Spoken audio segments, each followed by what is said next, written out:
This is the first of 6 videos covering Chapter 11, which is graph theory. I do warn you that Section 11.1 is very dry. It's mostly definitions, so if you have a tendency to learn vocabulary best by reading, it's okay for you to skip this video, go straight to 11.2, but make sure that you read Section 11.1 in your textbook, Discrete and Combinatorial Mathematics by Grimaldi. Euler is considered to be the father of graph theory, and graph theory really began with this very popular problem known as the 7 bridges of Knigsberg, which I probably did not pronounce correctly, but I assume that you'll forgive me for that. The question essentially is based on this town in Prussia that obviously has 7 bridges, and the question was, could you walk through the city crossing each bridge once and only once? And Euler discovered 2 things. First of all, that it wasn't possible, and second, that it was far easier to deal with a representation that looked more like this. And how this came about is that we have represented, and I'm just going to use incorrect terminology to begin with until we talk about the correct terminology. I'm going to use a dot to represent each landmass, and then of course I'm going to connect those dots using lines for the bridges. And so you can see essentially where this came from. Now, you could take an entire course just focused on graph theory. It's actually a very interesting area of mathematics.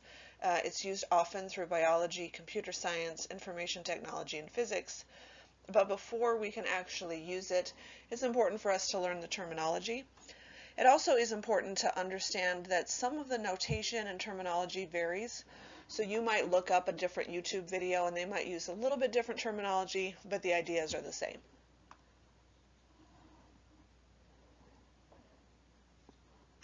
When we speak about a graph in graph theory, again, we're not talking about a coordinate plane and plotting points on a line. We are talking about a collection of vertices, V, and edges. So the vertices obviously are the dots in the graph. So in this case, I've got A, B, C, and D. Those are the vertices. And the edges are the lines in the graph. And notice there's different ways that we can represent these lines. It could be straight. It could be here where you'll notice I've got 2 lines connecting the same 2 vertices, so 2 edges. I've got a loop here. We're going to talk about all of those things, but I do want to point out the notation that we're going to be using to talk about a graph. So we're just using G to represent that it's a graph, and then V comma E, so V for vertices, E for edges. So I wanted to lay out a lot of the terminology that we're going to use. For most of us, this is our first course where we're going to study anything in graph theory. So it's important to know the terminology so that when we use it later, that it comes a little more easily and naturally to you. So again, utilize whatever method you normally do to learn terminology, whether that's watching this video, making yourself flashcards using Quizlet, etc. So incident is one that you'll hear quite often, and basically it tells us which edges connect with which vertices.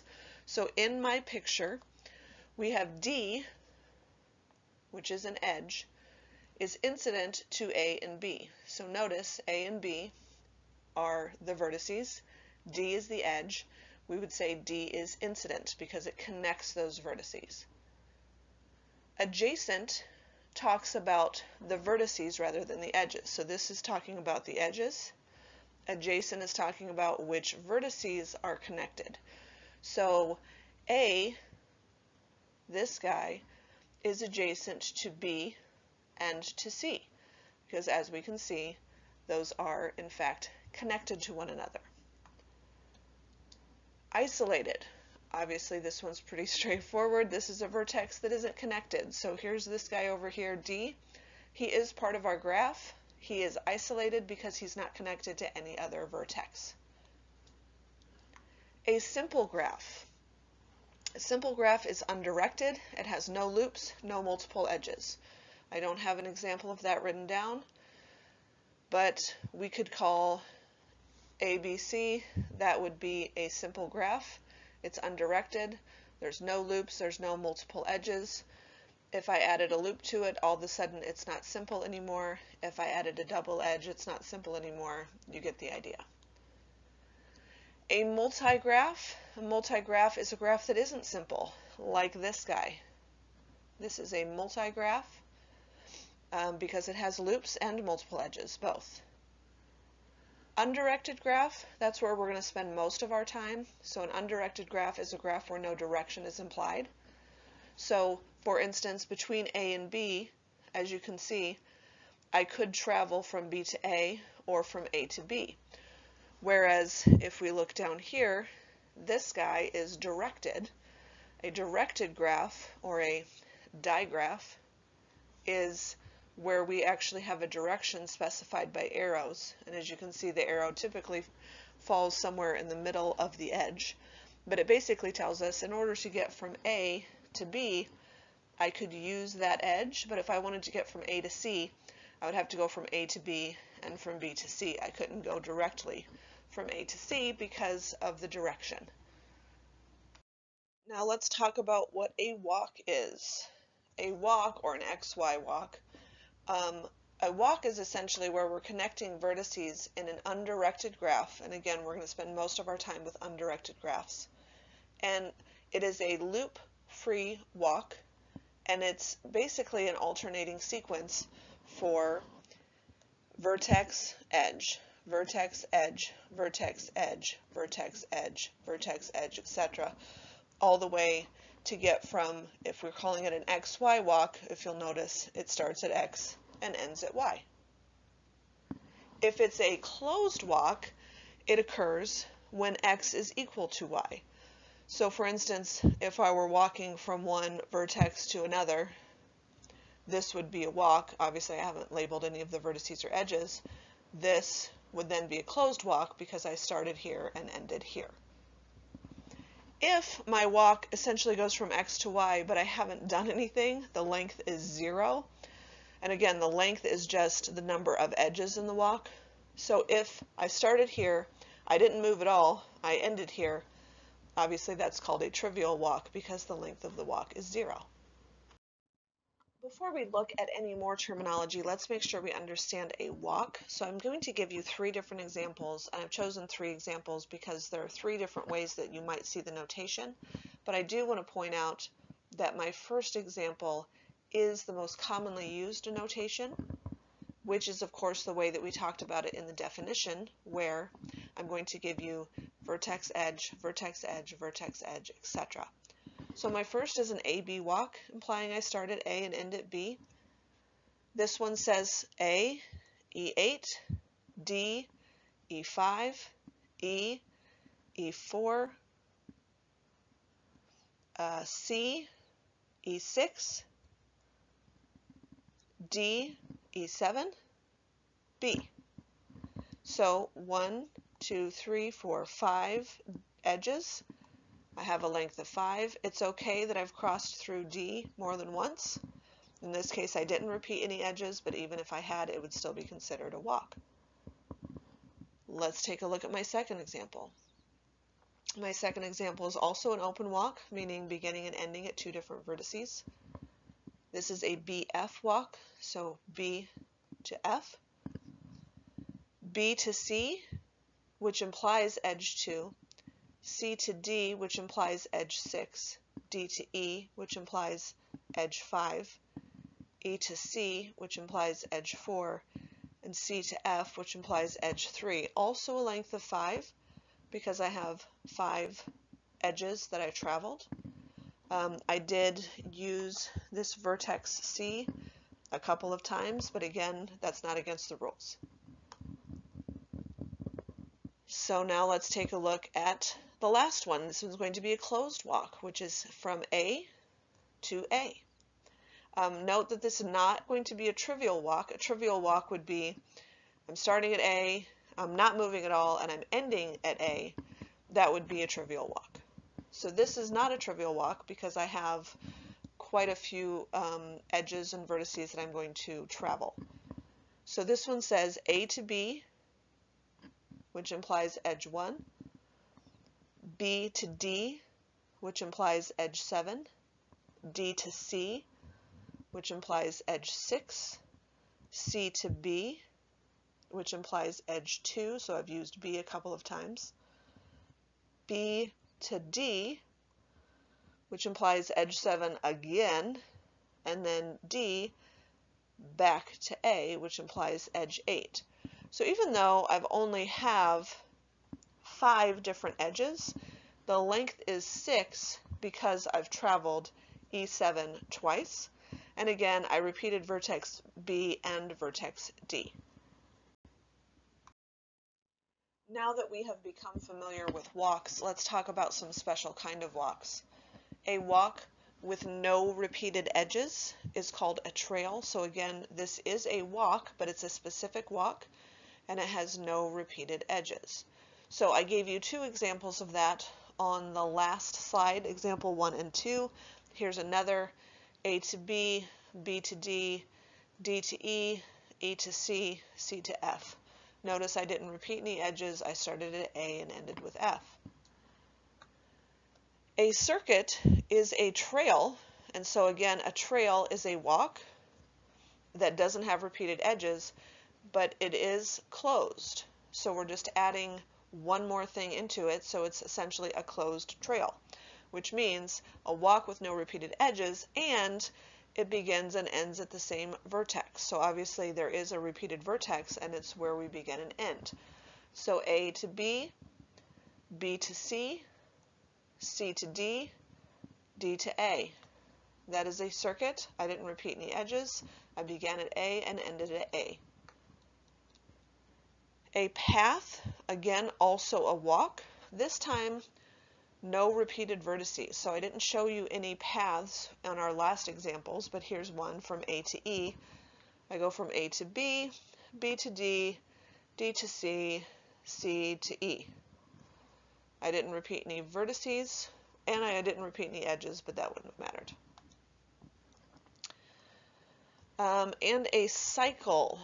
A cycle is a closed path. So again, closed implies that yes, it's in fact a path, just like a circuit was a trail, but closed implies that we begin and end at the same vertex. So that means I can't repeat any vertices except our initial vertex. So here, if it's an AA cycle, I'm starting at A, I'm going to end at A, and I can do anything in between as long as I don't repeat the vertex.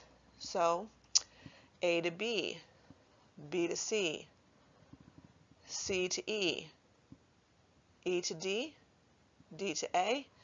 Notice I didn't repeat a vertex. I ended up back at A. And it kind of implies that I can't repeat an edge either, because if I repeated an edge, I would in fact be repeating a vertex more than just the beginning and ending initial vertex. This is a great summary from your textbook. It tells the name here in this column, and then it talks about whether or not you can repeat a vertex, whether or not you can repeat an edge, whether it is open or closed, etc. So I included this slide, or you can include just a handout from your textbook or make a screenshot of it. It's a great thing to reference. A few more definitions, then I'm going to have you try your hand at seeing if you remember some of these definitions. So a connected graph is essentially where there is a path for all of the vertices, which basically means we don't have any solos. I couldn't have some guy E out here that's not connected to anything else. Every vertex is connected to every other vertex. They don't have to be incident. So you might be looking at vertex C and say, well, C isn't connected to A or to B directly, and that's okay, because I can get from A to C. I just have to follow 2 edges instead of just 1. So they don't have to be incident, they just have to be connected. If a graph is not connected, like this example, this is one graph, it is just not connected. It's broken into components. So I've got one component that is the vertices of A, B, and C. I've got one component that is the vertices of D, E, F, G. And again, notice the notation. Kappa of G essentially means the number of connected subgraphs. So we're going to learn about subgraphs later on. This is just a preview. So here, kappa of G would be 2 because I have 1, 2 subgraphs. And lastly on this page, let's talk about a complete graph. A complete graph is a connected graph where every vertex is incident to every other vertex, which means instead of being able to take the long way to get to C, I need to be able to go directly from A to C, directly from A to B, directly from A to D, etc. So essentially I need to directly go from any one vertex to any other vertex in my graph. Here's just one question for you to try, and this is the only question I'm going to give you in this video. But it's not trivial, it's not super easy. It does require you to know your terminology. Now, I don't expect you to have your terminology memorized at this point, but I would suggest pressing pause, going back over your notes for what all of the terminology is, and come up with an example for each of these. So you should be able to find more than one example. I'm just asking you for one. I'm going to give you one correct solution, but I'm going to give you things that you should be looking for. When you're ready, press play to see how you did. So for the first one, it's a walk, and it's not a trail.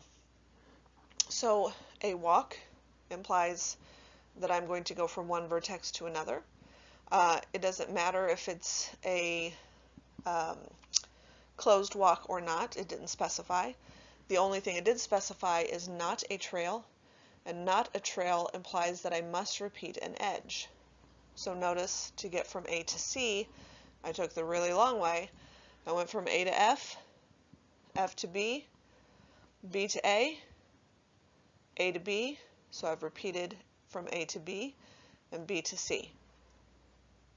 So again, that is one example of a walk that's not a trail. You might have a different answer, and that is just fine. Next one, a trail that is not a path. So a trail, as we talked about here, if it's not a trail, we repeated an edge, which means here we cannot repeat an edge. And what makes it not a path? That we repeat a vertex. So we're going to repeat a vertex, but we're not going to repeat an edge. So for instance, to get from B to D, B goes to A goes to F goes back to B, there's my repeated vertex. B goes to E goes to D. So that's again one example. I had to repeat a vertex, which is what made it not a path, and I could not repeat an edge because otherwise it wouldn't be a trail. Next, a path that is not a cycle. So what should we be looking for here? Well, no repeated vertex, which is what makes it a path, begin and end at a different place. So if I begin and end at a same place, then that would make it a cycle. So I have to make sure I don't go from A back to A. And of course, the fact that it's a path means that there's no repeated vertex. So I just gave you a very simple example, A to B to E. So that's a path from A to E. I didn't repeat anything. Last one, a circuit that is not a cycle. So again, a circuit that is not a cycle would imply that I'm beginning and ending at the same place. I am repeating a vertex, but not an edge. So a cycle would have nothing repeated. So I'm going to repeat a vertex so that it's a circuit and not a cycle. So A to B, B to E, E to D, D to C, C to B, there's my repeated vertex, B to F, F to A, there's my beginning and ending at the same place. Beginning and ending at the same place is what makes it a circuit. It would have been a cycle, except that obviously I visited B a couple of times.